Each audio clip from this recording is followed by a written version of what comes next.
On a dans notre culture une étrange habitude. On lie souvent l'amour à la souffrance. Et pas qu'un peu, profondément. Dans nos chansons, dans nos films, dans nos romans, dans la façon dont on raconte les grandes histoires. Les histoires d'amour qu'on retient le plus souvent, ce sont celles qui font mal. Tristan et Iseux, Roméo et Juliette, les amants empêchés, les passions impossibles, les déchirures qui durent. Et je pense qu'on a fini par croire, sans s'en apercevoir, que pour qu'un amour soit grand, il fallait qu'il fasse souffrir. Que la passion vraie passait par la déchirure.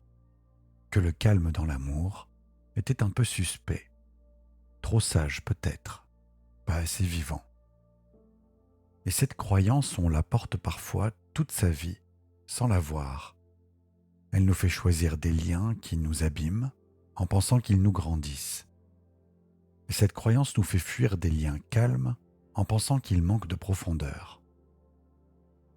Bienvenue dans Misaine, je suis Caïs, et j'aimerais qu'on regarde cette idée avec beaucoup de douceur, parce qu'elle est tenace, et elle est dans notre ADN, parfois sans qu'on en ait conscience. Et tant qu'elle est là sans qu'on la voie, elle nous fait confondre intensité avec la profondeur. L'idée que l'amour passionnel doit faire mal a une histoire ancienne. Le philosophe suisse Denis de Rougemont a écrit dans les années 30 un grand classique, L'amour et l'Occident. Il y observe quelque chose qu'on n'avait pas vraiment formulé avant lui. Il dit que l'Occident a inventé au XIIe siècle une certaine idée de l'amour passionnel, celle de l'amour courtois, des amants empêchés, de la dame inaccessible et du chevalier qui souffre pour elle. Et dans cette idée, dit Rougemont, ce n'est pas tant l'autre qu'on aime, c'est l'obstacle qui nous sépare de l'autre. La distance, l'interdit, l'impossibilité. L'amour-passion, écrit-il, vide de ce qui le contrarie. Et si l'obstacle disparaît, la passion s'éteint, parce qu'au fond elle n'aimait pas vraiment cette personne-ci. Elle aimait la souffrance d'être empêchée d'elle. C'est une idée vertigineuse et qui explique, je crois, beaucoup de choses sur ce qu'on appelle alchimie. Chimie immédiate. Ou même dans certains cas, passion vraie. Et cette esthétique de la souffrance, qu'on a héritée presque sans le savoir, nous fait dans nos vies amoureuses quelque chose de très précis. Elle nous fait confondre intensité avec la profondeur. On se dit si ça remue beaucoup, si ça brûle, si ça déchire, si on passe toutes ces nuits à attendre un message qui ne vient pas, si on sent son ventre se serrer dès que l'autre s'éloigne, c'est que c'est vraiment sérieux. Et surtout, c'est que c'est vrai. C'est que c'est très grand. Et inversement, quand on rencontre quelqu'un avec qui c'est calme, avec qui le corps se détend, avec qui les choses se posent doucement, on se dit parfois dans le secret de soi, je ne suis pas vraiment sûr. Ça manque d'intensité. Peut-être que ça n'est pas le bon ou la bonne. C'est exactement, je crois, le piège que ce vieil héritage nous tend. Et l'intensité ne mesure pas la profondeur. Elle mesure le plus souvent la peur. La peur de perdre. La peur d'être quitté. La peur de ne pas être à la hauteur. Et la peur ancienne qu'on n'arrive pas à se faire aimer.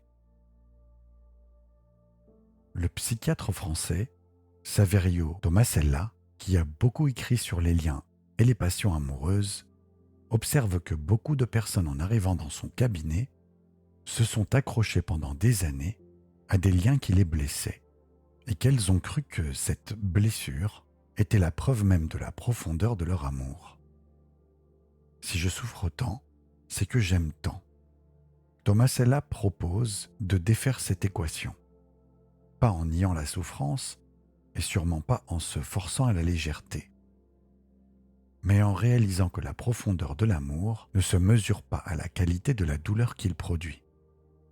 Elle se mesure plutôt à ce que cet amour permet d'être.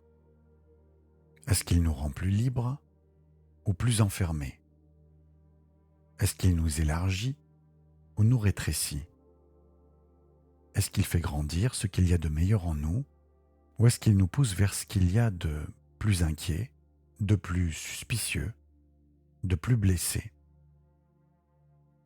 Ces questions ne donnent pas de réponse définitive, mais elles déplacent doucement l'endroit d'où on regarde.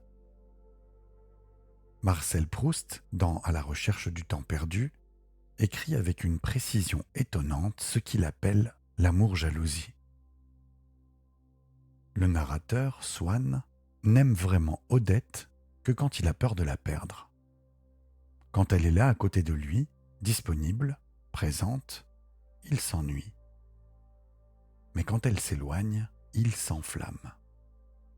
Et Proust ne juge pas son personnage. Il décrit avec acuité quelque chose qu'on a peut-être tous vécu ou aperçu à un moment dans nos vies. Mais il pose doucement, sans qu'aucun lecteur ne puisse l'éviter, une question qui retentit. Est-ce que c'est ça aimer?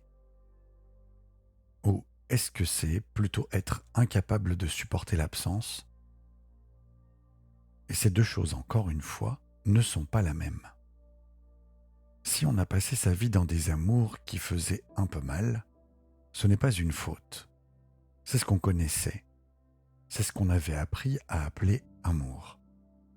Mais on peut, à un moment, commencer à apprendre autre chose.